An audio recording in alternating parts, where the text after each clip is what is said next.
filosofía de inversión yo creo que no voy a hablar mucho porque aquí todos hacemos lo mismo. Es decir, todos tratamos de comprar negocios buenos, bonitos y baratísimos. Es decir, lo bueno, bonito, pues en general no es barato, ¿no? Entonces, digamos, por ilustrar un poco, los negocios buenos para nosotros son los que tienen poca intensidad en capital. O sea, que lo que ganas te lo puedas llevar a tu casa y tomarte gambas, no tener que invertirlo en reemplazar la planta y demás, ¿no? En fin, con buena gestión entendemos que si hay un dueño detrás que mira lo que pasa dentro de la casa, pues a uno le quita muchos temores y muchas cosas. Nos gustan las empresas que tienen un dueño. En general hemos invertido el 70% siempre en empresas con un dueño, ¿no? Pero el problema es el buen precio. El problema es cómo se consigue un buen precio en un negocio bueno. Y claro, lo que ponemos ahí es que en general, pues si todo va bien y todo el mundo sabe que todo va bien, pues el precio no es un precio bueno. Hay algunas aparentes excepciones. Hay gente que podrá decir, hombre, Inditex, todo iba bien, todo el mundo sabía que iba bien y hace 15 euros por acción, pues quedaban todavía otros 15, ¿no? Bueno, es una aparente excepción porque cuando todo va bien y todo el mundo sabe que va bien, si de repente va mal, la acción cae un 50%. Se me viene a la cabeza, por ejemplo, Pandora, la compañía de joyas danesa. O sea, que la gente que vio Inditex a 15 euros, a 10 y a 5, si no la vio de suerte, vio muchas cosas y vio que era capaz de crecer las ventas de superficie comparable durante mucho tiempo, ¿no? Pero en general, si uno quiere comprar barato, en nuestra modesta opinión de 20 años invirtiendo, es que tiene que buscar un problema y tiene que acertar diciendo que eso, que es un problema que hace que la acción esté barata hoy, va a dejar de ser un problema. Y esto es indiscutible. O sea, esto no estoy, en fin, y reinventando la rueda, esto es así. Otra cosa es que para acertar no hace falta ser muy inteligente, es mejor ser disciplinado, no hace falta, en fin, pues tener que hacer grandes terceras y cuartas derivadas de las cosas, es mejor ser consistente y anclado en datos, pero en última instancia lo que hay que hacer es acertar.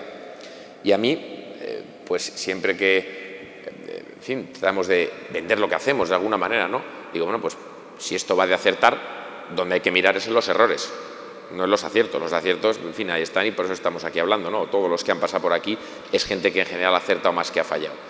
Nosotros hemos aprendido mucho de los errores por una razón, porque es que los errores son siempre los mismos. Y es curioso eso. Y eso lo hicimos, es una cosa que hice yo en un verano de agosto de hace 4 o 5 años, y cogí todas las compañías desde 20 años que nos habíamos equivocado, llamando a equivocarse a perder una buena parte del dinero para siempre, que en general sucede cuando una compañía que tiene un nivel de beneficios pues no consigue mantenerlo y ese nivel se va a la mitad y ya no vuelve a subir, ¿no?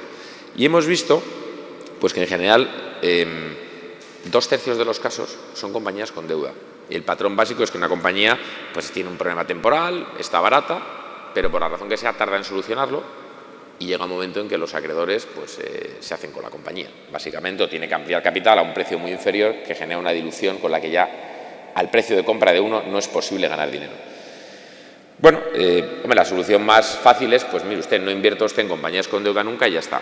Hay que tener cuidado porque no es tan blanco y negro. Las compañías con deuda, la deuda a veces magnifica el retorno, entonces un poco de deuda está bien, incluso mucha deuda puede estar bien en determinadas circunstancias. Y aquí ya empezamos a entrar en los grises porque todo esto de la inversión es gris. Blancos y negros hay muy pocos, ¿no? Nosotros hemos tenido pues, un aprendizaje de esas compañías, es decir, oye, pues si en la medida en que el problema sea un problema que pueda comprometer el balance, pues mejor no tener deuda o tener muy poca deuda, ¿no? El otro extremo, en la medida en que sea un negocio muy cíclico, muy intensivo en capital y con un apalancamiento operativo muy alto, quiere decir que los beneficios fluctúan muchísimo con pequeña variación de ventas, pues ahí conviene tener mucho cuidado con la deuda, ¿no? La deuda en ese sentido, yo creo que eso sí que lo hemos aprendido, ¿no? Y luego hay otro caso, y este es un caso muy clásico de los inversores de valor, que son la disrupción, que es que tú estás en una compañía que aparentemente está barata, pero es que hay otro señor que ya te ha matado y no te has dado cuenta. Entonces hay value investors que invirtieron en Altos Hornos cuando ya estaba el horno eléctrico avisando de que iba a llegar.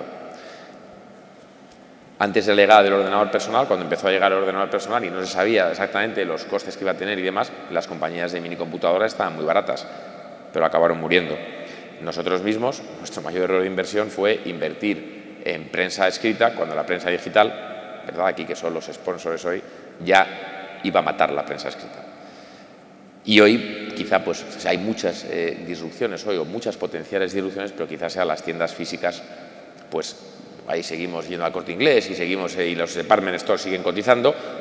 No se sabe si van a morir o no, pero tiene pinta de que las tiendas online pues están ahí, ¿no? Entonces, el problema es qué aprendizaje saca uno de todo esto, porque hoy en día hay muy pocas industrias, tampoco es un poco excesivo decir muy pocas, pero hay muchas industrias que se ven sometidas a la posible disrupción.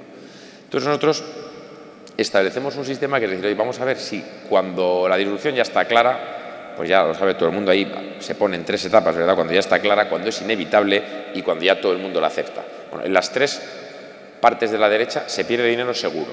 Seguro. La única posibilidad que tenemos como inversores de protegernos es decir, bueno, pues cuando haya los primeros signos, vamos a ver a los señores que dirigen la compañía y vamos a ver qué dicen. En general, mi experiencia es que primero la ignoran, segundo la desprecian y tercero hacen digamos, una oda a la ortodoxia. Todo esto nuevo, esta gente no tiene ni idea, tal, y luego esos nuevos ya les están matando, ¿no? Bien, ¿por qué me insisto en los errores? Pues porque si en este negocio, no me acuerdo ya si era Seth Klarman o Bill Miller, pues alguien con quien estuve hace 10 o 12 años, un inversor muy bueno de valor, que me dijo, mira, pero si en este negocio es muy sencillo, es no hacer los mismos errores, y cuanto más viejo seas, mejor eres. Así de sencillo.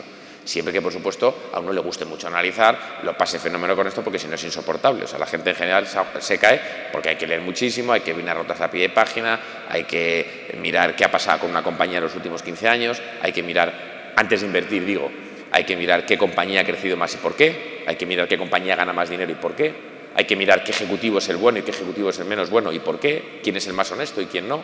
Y luego hay que mirar la contabilidad con un análisis forense casi, porque la contabilidad te engañan de 10 veces en 8. Luego, a lo mejor los engaños no son muy fuertes y la mayoría están bien, pero te engañan en general siempre. Entonces, todo eso, si uno no le apasiona esto, no tiene manera de hacerlo, es imposible. Pero si lo hace, tampoco hay que sea muy listo, es que lo ha hecho. Pues aún así, si aprendemos un poquito de los errores, yo antes de decir nada de rentabilidades ni nada, pues prefiero decir, oye, pues nosotros de momento, con la deuda y con la disrupción, cuidado. Y si con esos 2 filtros la cosa va bien, pues ya nos encargaremos de hacer nuevos errores, nuevos capítulos. Pero mirando los últimos 20 años serán pocos, en la medida en que los últimos 20 años sigan. Con lo cual, como conclusión a la filosofía, pues buenas compañías, si puede ser con un dueño detrás vigilando y con el mazo dando, que uno conozca en profundidad y comprarlas cuando tengan un problema y tratar, bueno, pues de acertar con ese problema. Pero lo mejor de esto es saltar al campo y hablar de una compañía, digamos, un poco más en profundidad. Y la compañía que he traído hoy, he traído un par de compañías, si nos da tiempo.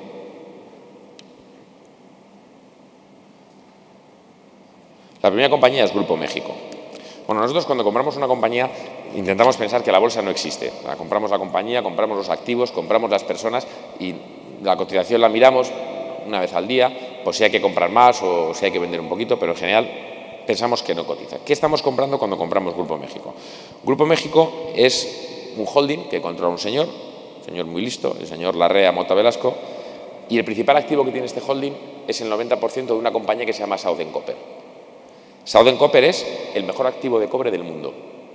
Ahora veremos por qué es el mejor activo de cobre del mundo, pero es el mejor activo de cobre del mundo. Y además todo el mundo lo sabe, o sea, con lo cual este caso es más fácil todavía. Cotiza Grupo México como un holding, pues la gente se puede comprar Southern Copper en bolsa mañana, el que quiera, y se compra el mejor activo de cobre del mundo.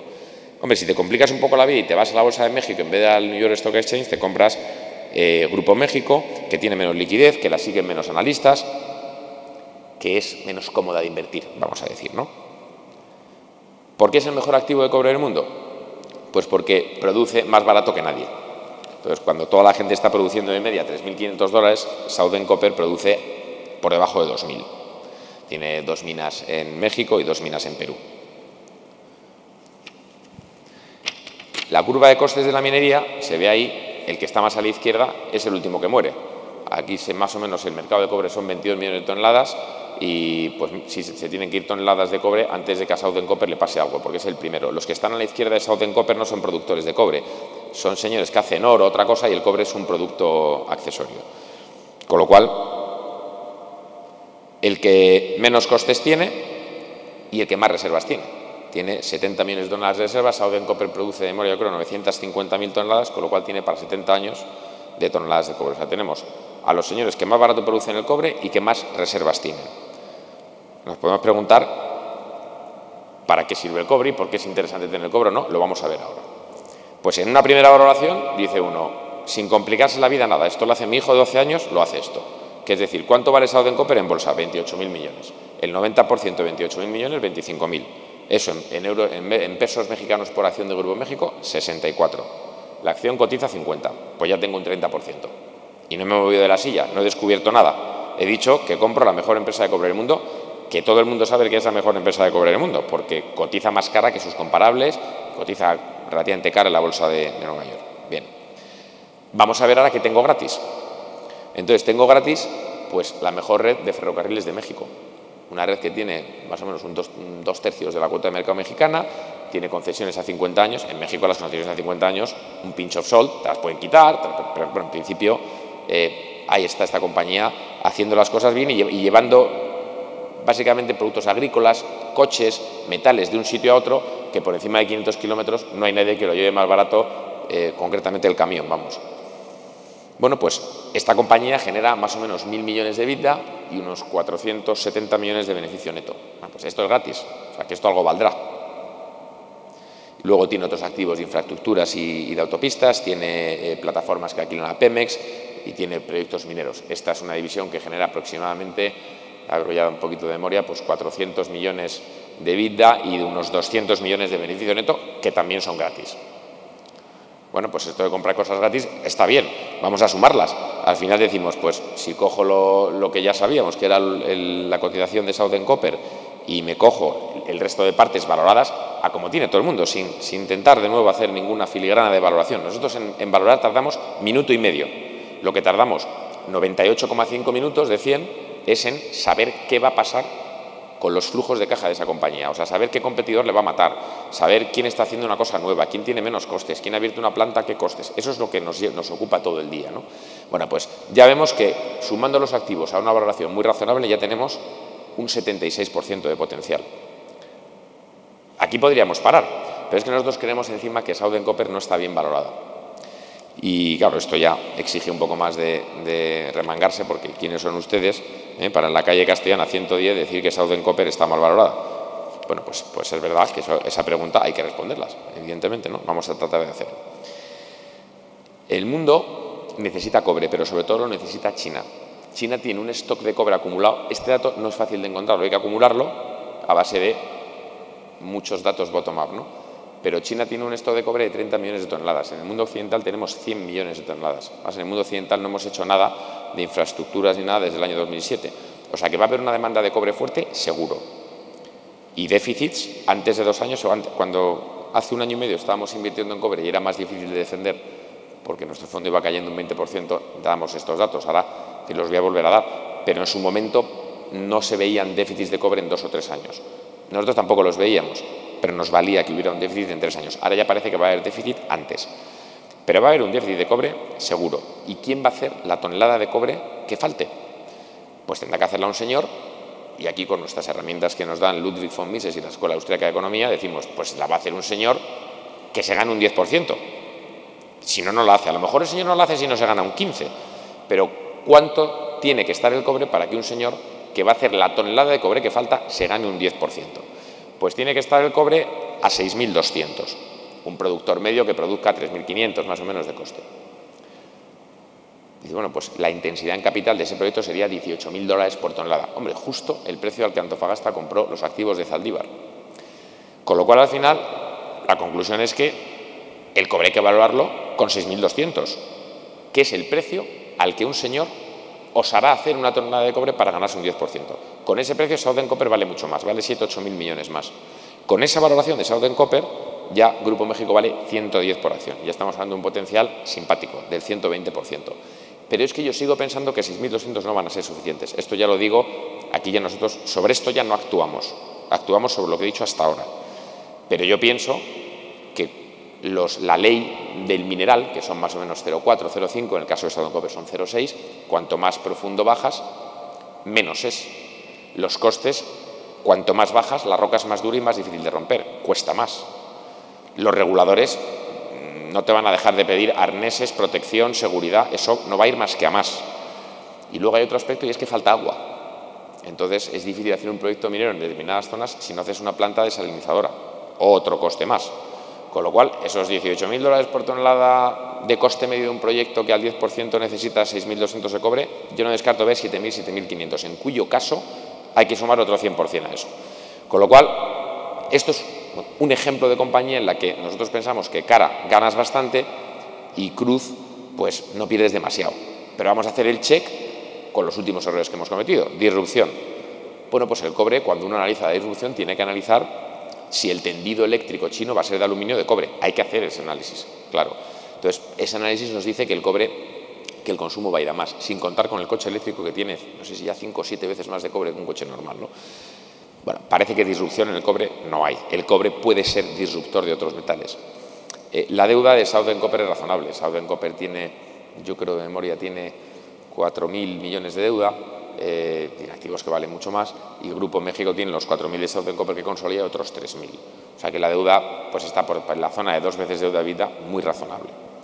Y luego, la pregunta es, ¿qué aportamos? Como siempre. O sea, y usted esto que está barato, ¿por qué está viendo usted que no está viendo el resto, no? Pues nosotros lo que vemos es que hemos hecho un análisis muy exhaustivo de las minas en nuestra, hace 1 año y medio, cuando empezamos a invertir en mineras, que era cuando estaban más baratas, y queremos una visión del cobre que solamente los expertos sectoriales saben más que nosotros ya. No porque seamos muy listos, sino porque le hemos dedicado muchas horas. Esto es algo que si mañana ustedes se ponen, lo saben. O sea, no tiene mayor misterio, pero hay que hacerlo, ¿no? Y con el cobre somos muy optimistas. Y luego, ¿qué aportamos? Pues a la gente no le gusta que esté el señor Larrea, porque el señor Larrea es un señor muy inteligente, es un señor forrado, es un señor que vive en un sitio y tiene la empresa en otro, hace lo que le da la gana y lo va a seguir haciendo. Pero es que a nosotros eso nos gusta, es que a nosotros eso nos ha salido bien históricamente. Nos ha salido bien estar con un señor que ha conseguido crear valor para sus accionistas, siempre generando más beneficios, con altibajos en el camino, con algunas decisiones controvertidas. Pues yo, si hubiera sido el señor Larrea, no hubiera comprado la cadena de trenes de Florida. Pero luego resulta que te enteras de que, hombre, pues el tío va a poner enfrente deuda tipo fijo, que no es ninguna tontería.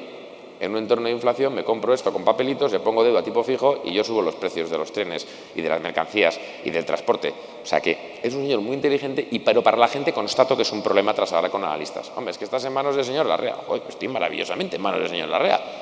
No, pero es que nosotros no queremos eso. Pues estupendo. Eso es lo que aportamos, que no es mucho. Es eso y la paciencia de creernos que esto es así. Que esta es la parte más... Que si mañana Grupo México cae un 40%, nosotros nos alegramos. Bueno, esta es una idea. Y la otra idea que voy a dar es Galp. Galp es la primera posición del fondo español, entonces, bueno, y ya que estamos en la Iberian Confidence, pues vamos a dar una compañía española que es la que más dinero tenemos en nuestro fondo ibérico. Bueno, básicamente Galp, yo creo que todos más o menos la conocen, pues es el Repsol portugués, que no es el Repsol portugués. Es lo que parece que es el Repsol portugués, pero es bastante mejor que Repsol, por lo menos para nosotros, a este precio, desde el punto de vista de las acciones. El 70% de la compañía es la exploración y producción. Me voy a centrar en eso porque el refino, el gas y la distribución, eso es relativamente fácil de valorar y todo el mundo está más o menos de acuerdo en cuánto vale. El 70% es exploración y producción y de esa exploración y producción el 85% es Brasil. Y de ese 85% de Brasil, 80% son 2 campos. El campo de Lula y Iracema y el campo de Yara. Para no ponernos muy técnicos a las 5:30 de la tarde, o a la hora que sea ya, estos campos han sido un pelotazo en el sector petrolero. Pero un pelotazo de otro nivel. Voy a dar un dato. La compañía del shale gas, que es el sitio, el nuevo El Dorado americano, donde se produce gas más barato, que es EOG, tiene una productividad por pozo que está en el entorno de los 3.000 barriles día. La productividad de los pozos del Prisol salino brasileño es de 23.000 barriles día. O sea, es 8 veces superior. Y las de los pozos, y Lula en concreto, el pozo del que estamos hablando, que es responsable de prácticamente la mitad del valor de Galp, estamos hablando de 30.000 barriles día. O sea, allí esto ha sido una cosa que pasa cada muy poco tiempo, ¿no? Con lo cual, es un yacimiento masivo que te genera una escala masiva, unas economías que el FPSO, que es la especie de barquito que flota para sacar el crudo, son todos iguales, porque el campo es muy grande y necesitan muchos, con lo cual la curva de aprendizaje de uno vale para todos. Es decir, una cosa muy, muy interesante. Esto produce 70.000 barriles día y con las curvas normales, que todo el mundo, insisto, aprueba, pues va a producir 140.000 barriles día en los próximos 4 o 5 años. Ahí está la tesis de Galp, ya no tiene más. Voy a dar algún detalle más, pero básicamente son unos señores que van a conseguir pues producir a un precio de $30 por barril, todo incluido, con lo cual la curva de costes del petróleo, pues tenemos a los árabes que ahí te calza al suelo y sale petróleo, pero luego ya $30 está muy bien, está tirando a la izquierda de la curva de costes, ¿no? Con lo cual, bueno, creemos que es una cosa sostenible y que van a ganar, que se van a forrar. Luego hay opciones que no están incluidas en nuestro precio objetivo, que ahora veremos cuál es, y es el factor de recuperación. Una vez que ya has detectado ese yacimiento, estamos manejando factores de recuperación del 28, pero están consiguiendo los del 40. Entonces, bueno, tiene pinta que nosotros nos vamos a quedar, si acaso, cortos en nuestros números. Y luego tienen más concesiones, la concesión yo creo que es Carcará, Júpiter, que nosotros no estamos valorando, o prácticamente no estamos valorando en los números que hacemos de Galp. Y vamos a ver qué es lo que da esto. Pues nos parece que la exploración y producción de Galp vale 12.900 millones, que son 15,6 euros por acción, y que esto ya es superior a cómo cotiza Galp, que hoy en día está a 13. Todo lo demás sería gratis y por tanto tendríamos un precio objetivo de 22 euros por acción. Claro, decimos, esto nos parece que se queda corto. Esta compañía, después del numerito, a nosotros siempre nos gusta olvidarnos del numerito y ver qué pasa a nivel de personas, en la minería y en el petróleo te expropian. Esa es la historia de nuestra vida, en la minería y en el petróleo, de los últimos 50 años, que te expropian, ¿no? Bueno, pues ese riesgo hay que analizarlo. Lo que nos gusta de Galp es que hay un dueño detrás. Y es que la familia Morín es gente que hace las cosas muy bien y se juega su dinero y tiene un 30% de la compañía. Eso es una cosa que nos gusta. Pero hay otra cosa que nos gusta también, y es que el consejero de Galp con el que estuvimos hace un año, Carlos Gómez, es una persona que ha estado en todos los escalafones de Galp. Es un señor humilde que parecía que era el Investor Relation en vez de consejero delegado.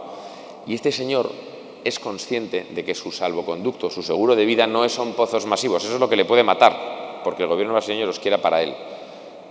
Su salvoconducto es que Petrobras le admire, que es su socio y el que es el operador de los campos.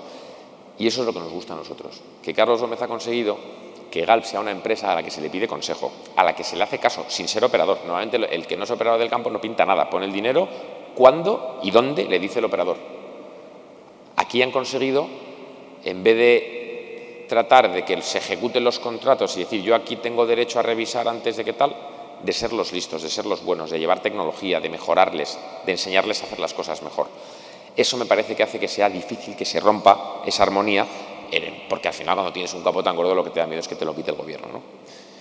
Y si pasamos esto por el filtro de nuestros errores, aquí en la disrupción hay que tener un poquito más de cuidado, porque el petróleo se están produciendo ahora mismo, yo creo que son 99 millones de barriles día, 99, 100 millones de barriles día, y es verdad que cuando llegue el coche eléctrico pues va a quitar muchos de esos barriles día. También es cierto que se incorporan a la población unos 2.000 millones de personas en los próximos 25 años y aunque el consumo per cápita se va a descalabrar, el consumo a nivel absoluto estimamos que seguirá haciendo en el entorno de los 100 millones de barriles día.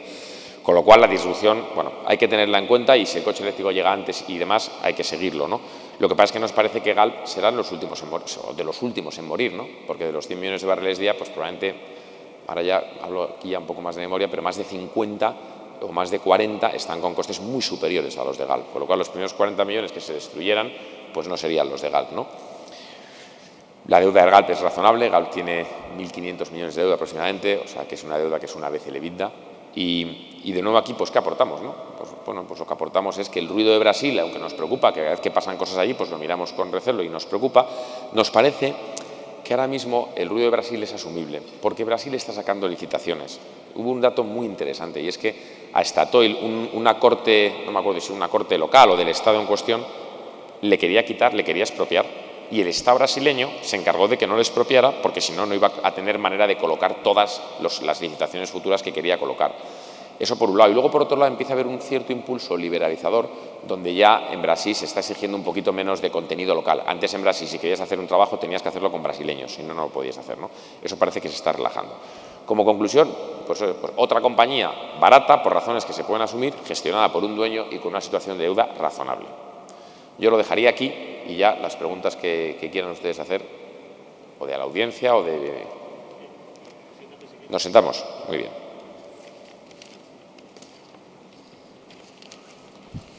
Me voy a coger la web. Bueno, ¿se me oye? No, ¿no? Sí, ahora. Cortitas y al pie, las preguntas. La primera, un poco nos llegaba, era desde Twitter. Una de las ideas que a lo largo de vuestra trayectoria habéis repetido es compañías que estén cerquita, que en avión estés en 2 horas y media, 3 como mucho, que no en mucha distancia. De pronto pues incorporáis a cartera de ideas como México y demás, ¿no? ¿Ha habido ahí un cambio o es que el conocimiento global ha cambiado, la forma de tener ese conocimiento? No, es una pregunta bastante buena, la verdad. Lo que está 2 o 3 horas de avión en general está caro. Y está caro porque a la gente, a nosotros nos gusta comprar cuando hay vendedores forzados en bolsa. Y yo creo que ahora hay compradores forzados, porque la política de los bancos centrales es, además lo dicen, y no es un juicio en absoluto ni para bien ni para mal. Ellos han dicho que creen que hay un efecto riqueza y que si las bolsas suben, pues la gente va a gastar más y las economías van a ir a mejor.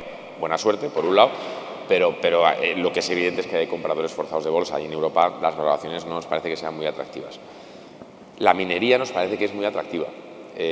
Porque después de muchos años sin hacer nada tuvo una caída fortísima a final del 2015, además me acuerdo hablando contigo cuando teníamos el 45% de la cartera ahí, pues nos parece que es donde hay que estar. Si es que antes que negocios cercanos tienen que ser negocios baratos, con dueños y bien gestionados. La ventaja que tienes en negocios mineros y más es que son negocios globales. Son negocios globales que no los analiza mejor, no diría yo que no lo analiza mejor un mexicano o Grupo México que nosotros, pero bueno, muchas minas están en Perú. Es decir, cuando se compran acciones de Río Tinto, pues los australianos no analizan mejor Río Tinto que los de Inglaterra o que los americanos, ¿no? Es un commodity, es un mineral de hierro, hay una curva de costes, hay muchísimos datos. No, yo creo que si estuviéramos hablando de comprar un negocio de plantas o una tienda, una cadena de hospitales en México, hay que tener cuidado. En nuestra opinión hay que tener cuidado. Pero si estás hablando de un negocio de mineral de hierro, de acero, de zinc, de manganesio, de oro, no es tan relevante la cercanía. Es relevante la cercanía en un nivel y es que el dueño no te engañe. Eso es esencial. Nosotros desde aquí, pues entre mucha gente que nos escribe, ¿verdad? Hay gente que nos ayuda en todas partes del mundo, pues hemos tenido en efecto que hacer una auditoría del señor Larrea, entre comillas, como hemos podido también, ¿no? Pero hay que hacerla. Fuera de eso yo creo que no es tan relevante. Has comentado ahora bancos centrales. Parte de lo que han hecho los bancos centrales entiendo que está detrás de la posición en oro que tenéis a través de distintas compañías o no, ahora me lo dices. Nos pregunta por aquí un usuario si esta posición, sobre todo en mineras de oro, es estructural o más bien es coyuntural. Bueno, aquí posición estructural no hay ninguna porque cuando las cosas llegan a precio hay que venderlas, Vicente, si no, no hacemos negocio. No, el sector del oro son 2 aspectos. El primer aspecto es que es un sector que cuando nos metimos llevaban sus acciones una caída del 90%, el índice, con lo cual había acciones que habían caído un 97 y un 98. Punto 1. Punto 2, es un sector donde a los ejecutivos de la etapa de bonanza anterior los habían empezado a despedir y se habían empezado a reestructurar las operaciones. Con lo cual ya tenías, digamos, la pelota en movimiento que hacía que fuera a mejorar todo en ese sector. Hombre, yo cuando un sector ha caído un 90% y a los ejecutivos responsables ya los están echando y llega otra gente con unas ideas de rentabilidad más que de crecimiento en onzas de producción por crecer, pues la verdad es que está bien. Yo creo que hay que empezar a mirarlo. Lo miramos y encontramos algunas compañías, dimos algún palo de ciego con alguna compañía que nos parecía que interesante, que luego no, y después de 2 años, 3 años y medio mirándolas, pues yo me he reunido con el consejero delegado de Newmont Mining 4 veces, y sabe que yo soy Álvaro. Quiero decir, eso no tiene ninguna importancia para tú comprar acciones de Newmont Mining, pero eso te indica que para que me haya recibido a mí el consejero delegado de Newmont Mining es que no le hace caso a nadie. Fundamentalmente, porque dentro de 3 o 4 años, si el oro sube, a mí no me va a recibir. A lo mejor a mí ya sí, porque ya me ha cogido cariño, pero no te reciben en general. Con lo cual, el acceso al management te daba una medida también de lo abandonadas que estaban. Estuvimos en una conferencia en Barcelona hace 3 años, luego en Miami, donde están todas las mineras. No había nadie, nos daban todas las compañías en one-on-one que queríamos. Yo creo que era para mirarlo, pero en efecto, el oro es un activo que, a diferencia del resto de commodities, es muy complicado ponerle un precio objetivo. Porque en el cobre es muy fácil. Falta una tonelada, ¿cuánto dinero tiene que ganarse o qué porcentaje tiene que ganarse un señor para hacerla? Pues eso, con el coste de fabricación tal, te da que el cobre tiene que estar a tanto. Muy fácil. En el oro no. En el oro no, porque el nivel de producción de oro es ridículo en comparación con el nivel de stock de oro. La producción no mueve para nada. La oferta y la demanda de oro es relativamente irrelevante en un año, en 2, 3 años, ¿no? Pero cuando un señor, cuando la banca central hace el experimento monetario que está haciendo, pues uno piensa, si estuviera en Marte y aterrizo en la Tierra, diré, pues estará caro el oro. No, no solamente no está caro, sino que está en mínimos, mínimos, minimorums, con el índice quebrado. Pues parece que no, pues parece interesante invertir, ¿no? Luego está, evidentemente, hay que distinguir el grano de la paja, porque las compañías de oro hay muchísimo fraude, y la frase de que una mina es un agujero, un mentiroso al lado de un agujero, es verdad, con lo cual hay que tener cuidado. Las compañías de oro, lo primero que hay que mirar es que el número de acciones se incrementa siempre año tras año, porque amplían capital, se dan warrants y demás, ¿no? Pero bueno, una vez que uno hace su trabajo, hay compañías serias, con gente detrás que tiene una trayectoria, que ha hecho las cosas bien y que estás comprando en un momento muy deprimido. ¿Es estructural? No, seguramente nos equivocaremos y venderemos el oro muy pronto, esa es mi estimación. Y lo digo a la luz de una cosa: en los años 70, pues me parece que la TIR de las empresas de oro fue el 22% anual. Hubo mucha inflación, se hicieron muchas tonterías en materia de política económica y a lo mejor no se repiten, pero lo más seguro es que sí. Y si pasa lo mismo, nos iremos del carro mucho antes, porque nosotros no. Yo, en una compañía de oro que todo el mundo sabe que es buena, PER 17 del año siguiente, con el oro a 1500, no aporto nada ya. A lo mejor ahí hay que irse a las que han dejado a 2 horas de vuelo, no lo sé, o a donde se pueda, ¿no? En fin, a lo mejor nos equivocamos también, pero a mí me parece que el patrón de, vamos, a mí, yo soy un pobre hombre, pero que me parezca a mí o no algo a nivel económico, pues tiene poco valor. A nivel de compañías es distinto, pero a nivel económico tiene poco valor. Pero si uno coge la Escuela Austríaca de Economía, que tiene una trayectoria de análisis ya muy sólida, el efecto riqueza no funciona, eso ya lo sabemos. Entonces, llegará un momento, en 2 años, en 3, en 6 meses, que habrá una recesión, en algún momento. A lo mejor los banqueros centrales han conseguido que ya nunca haya recesiones, pero eso me suena más a mí a la Unión Soviética que a otra cosa. Entonces, si lo consiguen eso, casi peor. Y si hay una recesión, la tentación de inflar va a ser tremenda. La tentación de coger y hacer un agujero al déficit presupuestario y decir, mira, pues lo financiamos con dinero de nueva creación. Y ahí es donde empieza la inflación. Si antes no puede empezar. Antes hay inflación de activos, pero no inflación económica. Pues, me había una pregunta que no sabía si hacerte o no, porque no tiene nada que ver con nuestra cartera, pero hablando de este tema, Bitcoin. Me han preguntado, no sé si quieres decir algo por ahí. No tengo ni idea, es que yo sí. Hablamos con mucha asertividad de las cosas que sabemos, pero, macho, de lo que no sabes es mejor no decir mucho. Yo, Bitcoin, pues a mí lo único que me llama la atención del Bitcoin es que es una respuesta de la gente que no se cree los papelitos. Luego ya una moneda está el curso legal, el curso forzoso. En fin, yo no soy inversor en Bitcoin y no me atrevo a recomendarlo. Prefiero tener oro con compañías muy castigadas, con buenos equipos gestores, con posiciones de deuda tranquilas, y con el oro a 1250 pues tampoco se está descontando. No ganan dinero. La mayoría de las compañías de oro no ganan mucho dinero con el oro a estos niveles. Decías al principio, hay que identificar unas compañías que tengan un problema, ¿no? Me ha parecido entender, algo así. Y había una persona que en la audiencia me preguntaba también en Twitter, decía, ¿cuál es el problema que tiene Alphabet? Que todo el mundo la conoce, que es un negocio que va bien, que es una de vuestras principales compañías en cartera, si no ha cambiado. 3 respuestas, porque sí, sí y sí. O sea, sí que ha cambiado, sí que tenía un problema y vamos a ver, Alphabet no tenía ningún problema, digamos, gordo, pero en Alphabet, cuando nosotros compramos acciones a 740,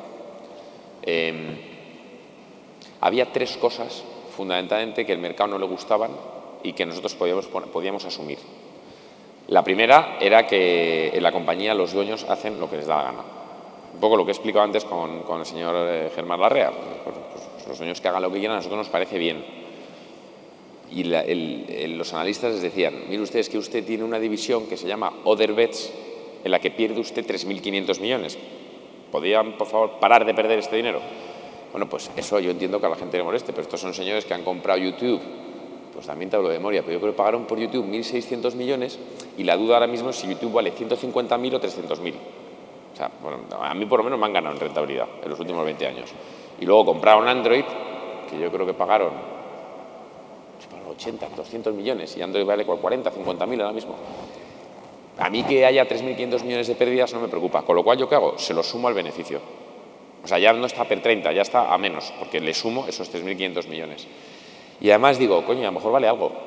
A lo mejor no solo vale 0, sino que de aquí sacan algo. Hay un coche Waymo, que es un coche de autoconducción, unas lentillas que te van a medir el azúcar, en fin. O sea, que eso puede tener un valor. Cuando yo y Fernando Bernat compramos Google, la compañía vale 550.000 millones, tiene 150.000 millones en caja neta, con lo cual vale 400.000, y con esos ajustes que le hacíamos ganaba 32.000. Hombre, pues 400.000 millones, una compañía que gana 32.000, que tiene la mitad de la cuota de publicidad online y que además en el mundo la penetración de Internet todavía queda muchísimo por crecer en países emergentes, y dices, hombre, pues sin ser muy listo y con muchísimo cuidado, yo me atrevo a ponerle un PER 17 a esto. Un PER 17 a los 30.000 millones. Y luego a sumarle el valor de la liquidez y a sumarle las pérdidas de lo que perdía, ¿no? Y así nos salían 1.200 por acción. Es posible que valga 2.000 por acción, pero ya nosotros no somos quién. O sea, de 1.200 a 2.000 es mucho más complicado porque hay que saber lo que es la inteligencia artificial, qué cosas puede crear, qué modelos de negocio va a hacer, y nosotros no lo sabemos, y además me parece complicado que algún día lo sepamos. Aunque, bueno, si hubiera un analista en fin, que fuera muy... Vamos, que si hubiera un analista que nos explicara que esto es sí o sí, pero vamos, si no lo vimos con Inditex, que nuestras mujeres y nuestras madres y nuestras abuelas y de todas las generaciones compraban todos los días y no lo vimos, pues no creo que nos convenzan de que la inteligencia artificial es el futuro y que por eso compremos. Vuelvo al tema. 700, 1.200, potencial muy significativo de aproximadamente el 70%. Y la compañía en 2 meses o en 3 meses, no sé ya ni el tiempo que ha tardado, se ha ido de 700 a 970, donde el potencial es el 20%. En una compañía grande y líquida a la que tampoco ya aportamos mucho. Había otra cosa, y es que los analistas pensaban que los resultados iban a ser malos, cosa que a nosotros pues un trimestre nos da igual. Con lo cual nos parece que a 980 teníamos bastante menos que aportar, con lo cual liquidamos todas las acciones de Alphabet. Porque sincrónicamente a eso se produjo una caída muy importante de compañías de materias primas en la que estábamos con posiciones pequeñas tras haber vendido después de la primera subida y que hemos vuelto a comprar.